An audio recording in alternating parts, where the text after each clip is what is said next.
Hello everyone! Good morning po sa lahat. Welcome to my channel. Ngayon guys, magbi-breakfast tayo dahil katatapos ko lang magluto ng binaon ng anak ko and then umalis na siya, namlansya na ako. Ngayon magbi-breakfast ako ng nilagang kamote with coffee. Ayan guys, kasi nandito na ako ngayon sa Pilipinas. So, kailangan ko ng gampanan ng aking pagkananay. Excuse me. So, ngayon guys, kakain na tayo. Ayan. Grabe init dito ngayon sa Pilipinas, guys. Sobra. So, yung kamote naman, maliliit lang talaga pinipili ko. Kasi ayoko nung malalaking kamote. Hindi na siya ganun katamis. Yung mga ganitong kamote, ito talaga yung matamis. Mahilig ako sa ganito, pati yung anak kong panganay, mahilig dun sa kamote. Kaya every time na magmamarket ako guys, laging may kamote. Ayan, so guys, kain tayo. Ayan. Masarap daw yung puti, ay yung dilaw na kamote. Ayan. Pero meron din akong violet na kamote. Ang tamis. Ngayon guys, mag-isa lang ako yung panganay ko nasa taas kasi may work siya. Namaya pa yung matatapos, mga 10 o'clock ata. Dito sa baba, ako lang ngayon dito. So guys, kung hindi pa kayo nakaka-subscribe sa aking channel, don't forget to like and share and subscribe to my YouTube channel. Ayan. Masarap dito sa Pilipinas kasi wala kang iniisip na amon. Nung nandun ako sa Hong Kong, hindi ako makakapag-ganito. So ngayon, kapag tapos na ako ng babaunin ng anak ko, and then nakaluto na, magbe-breakfast ako, and then pagka-breakfast, yun, maglilinis-linis ako. Minsan nakakatulog.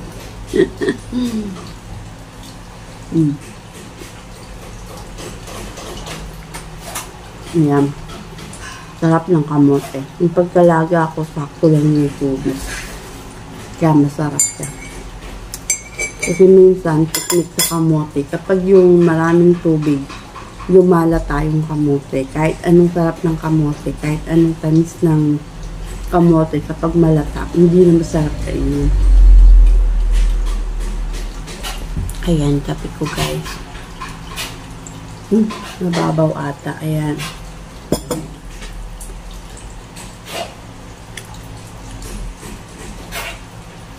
Mamaya naman, pagkakain ko, maglilinis ako. Grabe init ngayon, sobra. Parang mahihilo ka sa init. Lalo na pagdating ng mga 10 o'clock. Naku po. Grabe. Dito na pala ako guys sa Pilipinas nung August pa. Nag-for good na ako. Kasi tapos na rin yung panganay ko. Sabi ng panganay ko, pahinga ka naman ako naman. Pero naghahanap din ako dito ng mapagkakakitaan. Mahirap yung walang mapagkakakitaan pag nasa Pilipinas ka na. Hindi naman pwede yung puro gastos, walang perang pumapasok. Pero kahit pa paano, meron naman kaming kita kasi yung asawa ko, service yun. Service ng mga estudyante. Kahit konti, at least meron, diba? Pangalan ko, may trabaho naman. Kung naman naghahanap ako kung ano talagang pagkakakitaan. Ayan guys, yung violet na kamote. Pero mas masarap yung dilaw. Tikman ko na rin to. Ito, medyo okay lang siya. Pero haloob, hindi naman siya talaga purple.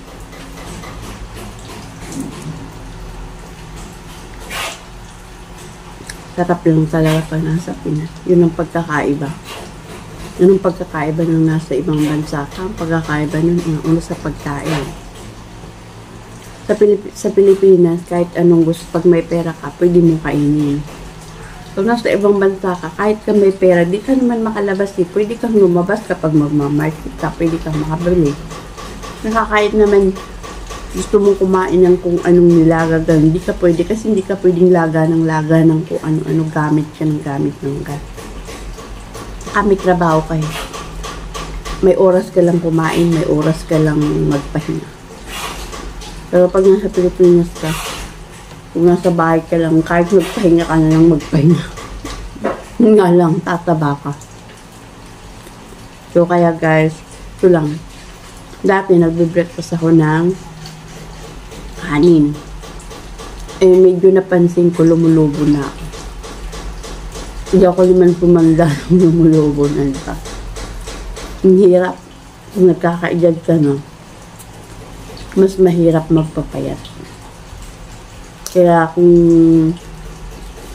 kaya nyo i-maintain yung diet nyo, diet kayo. Kasi mas mahirap. Ako naranasan ko. Ngayon nagja-jogging ako kasi talagang hirap. Hirap yung yung magpapayat ka kapag lumaki na yung puso mo. Ako, nasabi ko. Hirap. Kaya ngayon, kamote na lang. O hindi kamote, tinapay. Kaya ako na kumain ng kanin. Kasi, napapadami ka ang kain ko. Lalo na pagtuyo, itlog, tag-umaga. Ako. Tapos kakain ka ulit ng tanghalian. After tanghalian, kakain ka na naman ng hapunan. So, 3 times kang kakain ng kanin. So, kailangan natataba ka. So, kaya dapat hindi ka tataba. Ganun lang. Ang hirap. Sobra.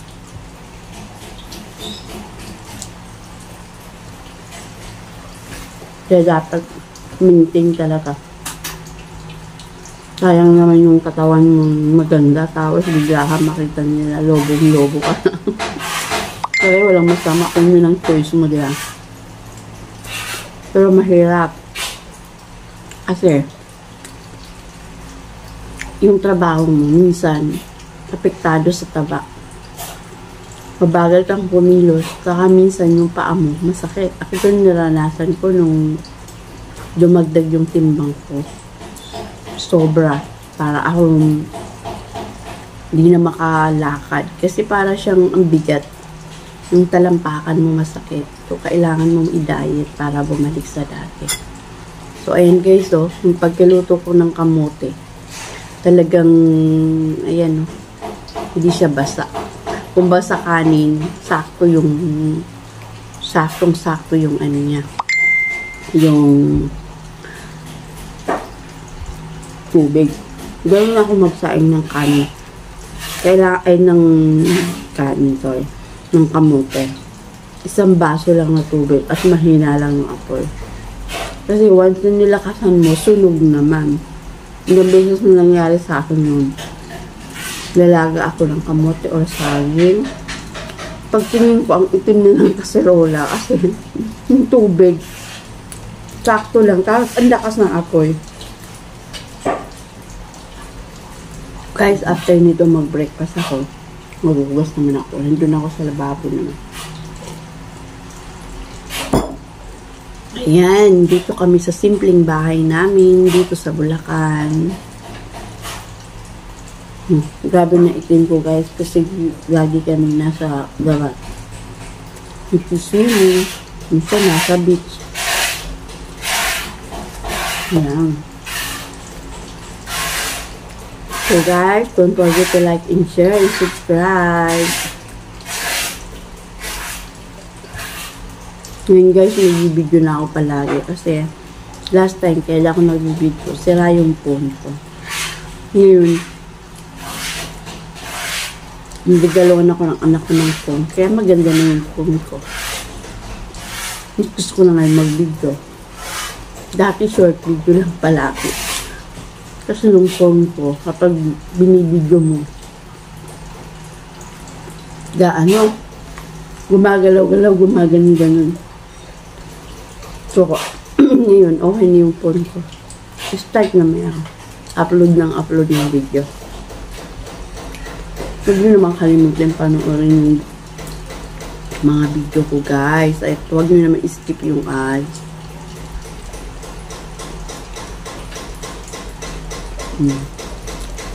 So guys, thank you very much. Almost finished na, guys.